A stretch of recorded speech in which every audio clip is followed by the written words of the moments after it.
Hello and welcome back to Barely Quilting. So as I've been working my way through the interviews at the quilt shop, I kind of realized that when I do them, I just kind of like piggyback off of everybody and talking, because when I do my interviews, I do them as a more of a conversation kind of interviews than just a traditional interview, I guess. And I was sitting there when I was talking with Hannah thinking maybe I should do one for myself where I kind of just answer these questions that I asked them. So it's kind of like my story, but at the same time, I know I did the 22 facts about me, but that was more like personal Kendra facts. Well, these are kind of going to be more of my sewing life facts. So the first question is that I have written down for everybody is, when did you start sewing? I started sewing at a young age. I started actually hand sewing when I was about 4th or 5th grade, and then I ended up stopping for a long time. And then when I was in high school, I did theater, which led me back to sewing. And then COVID happened when I was 16, so a junior in high school, and my mom got me a sewing machine.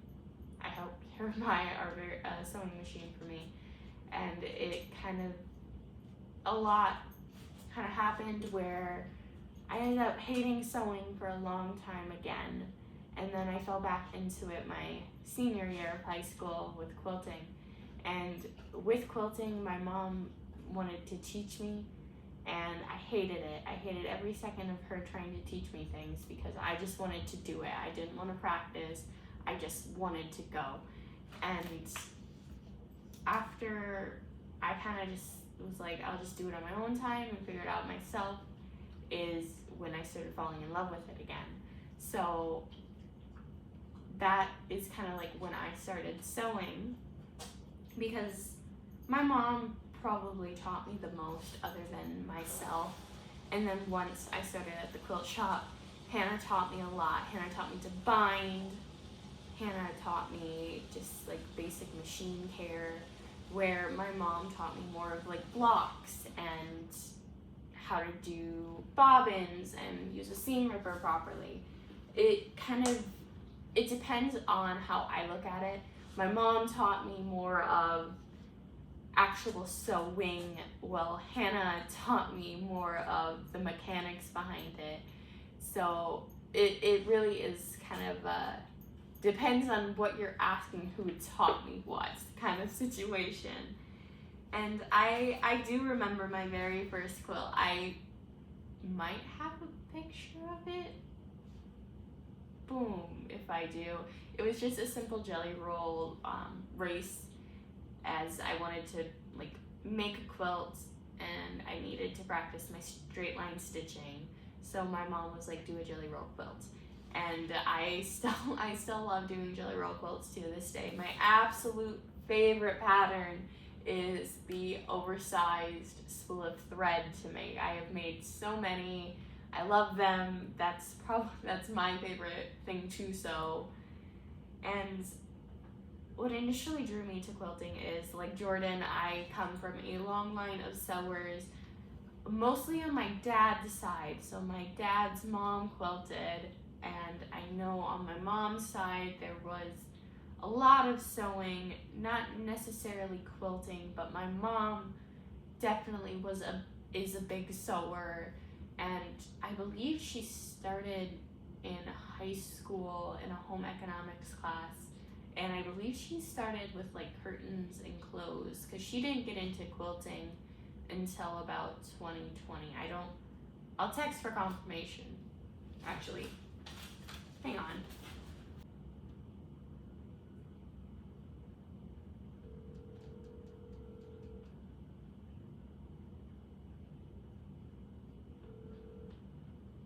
Hello? Hey, I'm filming and your voice is going to be on camera. Quick question for you. Okay.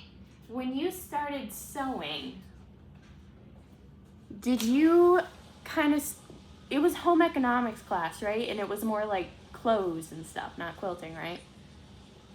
Yeah, my grandma had, we tinkered around with things. Mm-hmm. And my mom, your grandma, had made some clothing, Halloween costumes, that kind of stuff. And I started in home ec making real simple projects. And then I think my 8th grade year, I made a reversible sweatshirt, which was really cool in my eyes. And I just kept sewing and made all kinds of stuff. I made some maternity clothes for a lady I worked with. I made a suit, like a pantsuit for her. I made some clothes for Nick when he was born. Just all kinds of things. Okay, because it was talking about what drew you to quilting, and I was gonna say, like, obviously, like, you're the reason I started quilting, but we didn't start until, like, I was 16. I had wanted to learn to quilt for a long, long time. I had asked questions about it in home ec, and it really wasn't an option. I explored whatever. So I always said that I wanted to quilt, but my excuse was I didn't have the time. So when COVID hit, I had the time because you couldn't do anything else. No. So You taught the dog to sew. I taught myself to quilt. All right. We'll do this interview more in depth when I'm down there with you, but mine was, for the question, mine was who drew you to quilting, and the answer is my mom. All right. Okay. I'll talk to you later. I'm going to bed now. Goodbye. Okay, bye. It's 7:30. Anyways, back to comfy seating. So, in my life, was there ever a moment quilting became more than a hobby? I'm gonna say yes, and that was because during COVID, I couldn't leave my house. I was incredibly sick, not due to COVID reasons, pancreas reasons, and all that fun stuff. So there wasn't a lot I could do physically. There wasn't a lot I could do, like, outside of the house because I couldn't get sick. I was already sick. So there was a time where quilting was like the only thing I could do safely for a long time. And that's another reason I think I haven't fallen out of love with it again, because there are times where I will just, chronic illness hits ya like a truck, and sometimes when it does that to me, it feels like the only thing I can do is sew, because it's the only thing that's not going to make it worse. So it definitely did become more than a hobby at one point in my life, but it's not like that anymore. But yeah, definitely at one point. And then again, my favorite project would be quilting. If I'm making a quilt top, it's gonna be that oversized spool of thread. But I love making things for other people. It doesn't necessarily have to be a quilt, but right now that is my favorite pattern. But my favorite project right now is the donation quilts. When I finish one of those, it feels amazing. And yeah, so I would say that's my favorite project as of now, is my donation quilts, which again, I encourage you all to join in if you want. It's just the quilt top, and then I can take care of the rest. But if I could only choose one fabric to use for the rest of my life, it's gonna be quilting cotton. And if I am to go more in depth with that, I'm gonna choose a layer cake. Honestly, I'm gonna choose a good layer cake.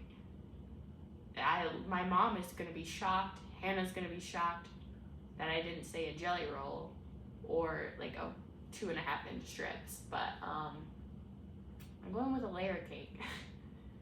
And then, what made you want to work for the quilt shop? I'm going to be completely honest with you guys. When I was applying for the quilt shop, I had a lot going on in my personal life. It had gotten to the point where, with the employment I had before the quilt shop, I necessarily didn't have to work through college, because the intent was I was going to work at the quilt shop for about 4 months, from April to August, and then I was going to go to college.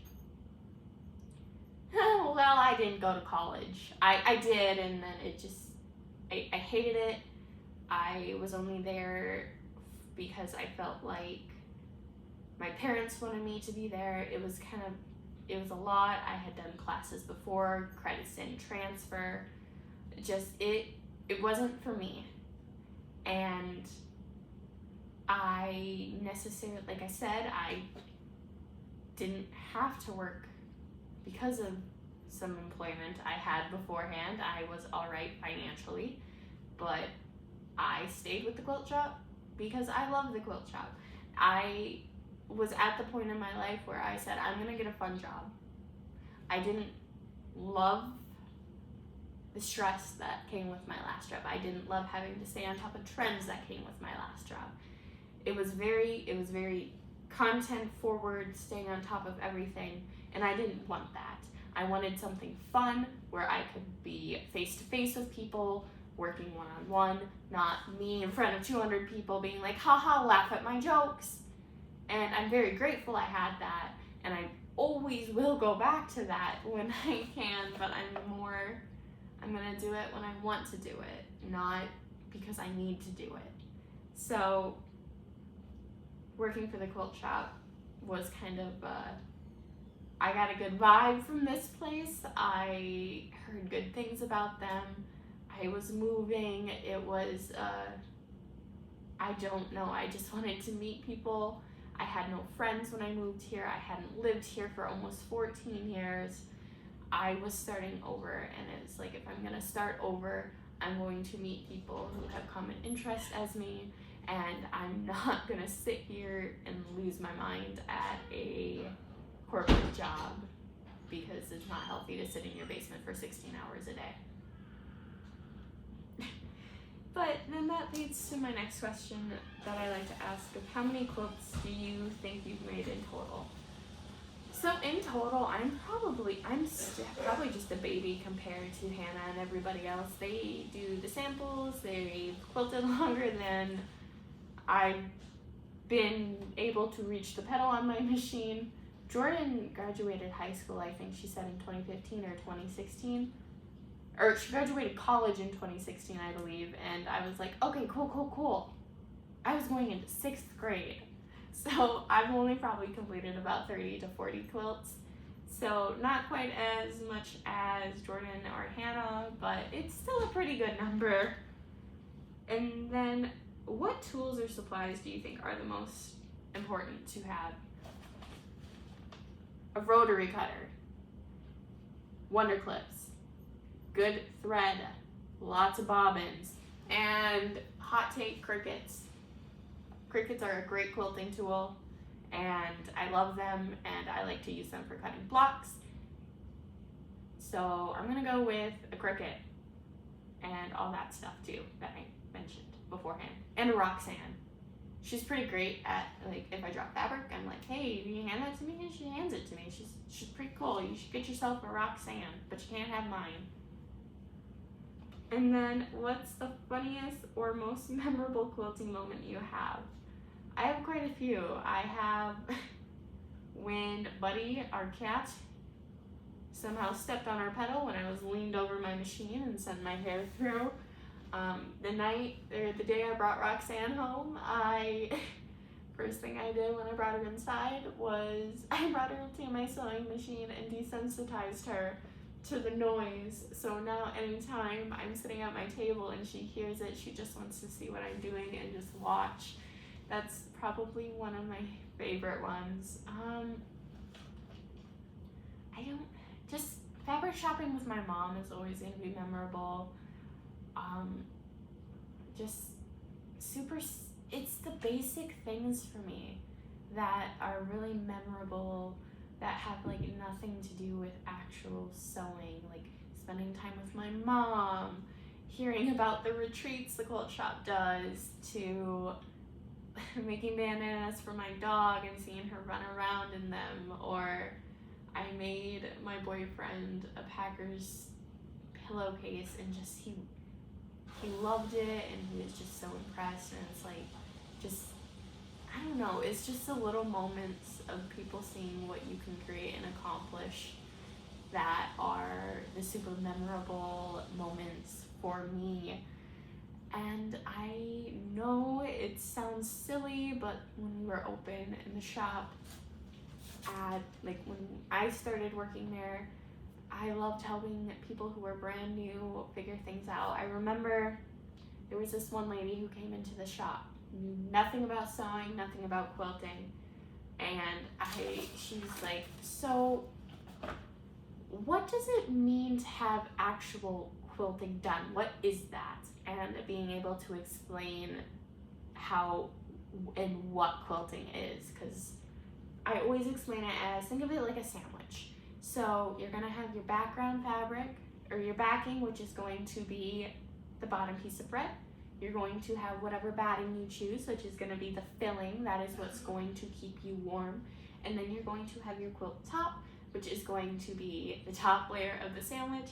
And then when you get it quilted, they're gonna put it on a machine called a long arm, which is going to lay your fabric or your quilting flat. And then it is going to be a machine that does all of the sewing, that is going to combine all three layers, which makes it a quilt. Because if you didn't know, there is a company that is like a t-shirt quilt company, and they don't actually quilt their quilts, and it drives me crazy when people say it's a quilt, but it's not quilted. That is a fun fact about me. I hate when people do that. What is the definition of quilting? I'm gonna look this up.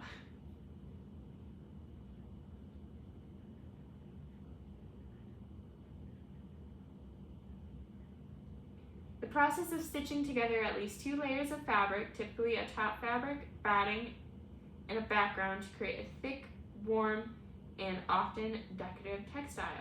It is a sewing technique used to create blankets, clothing, and home decor, often intricate needlework pattern. So it drives me crazy when people say it's a quilt, but it's obviously like a blanket. That's all. Anyways, thank you for coming to my self-interview, answer the questions for you guys, like for me, like my story. And it's a little weird because there's not another person. My co-host left me, I think, to go chase a squinty. I thank you for joining me, and I will see you guys next time on Rarely Quilting. And again, my name is Kendra, and thanks for everything. But no, thank you guys seriously for watching. If it wasn't for you, this channel wouldn't be possible. So I just wanted to thank you guys, and I will see you next time. Oh, hey, it's my co-host. You want to say bye? Okay, rocks. She says bye.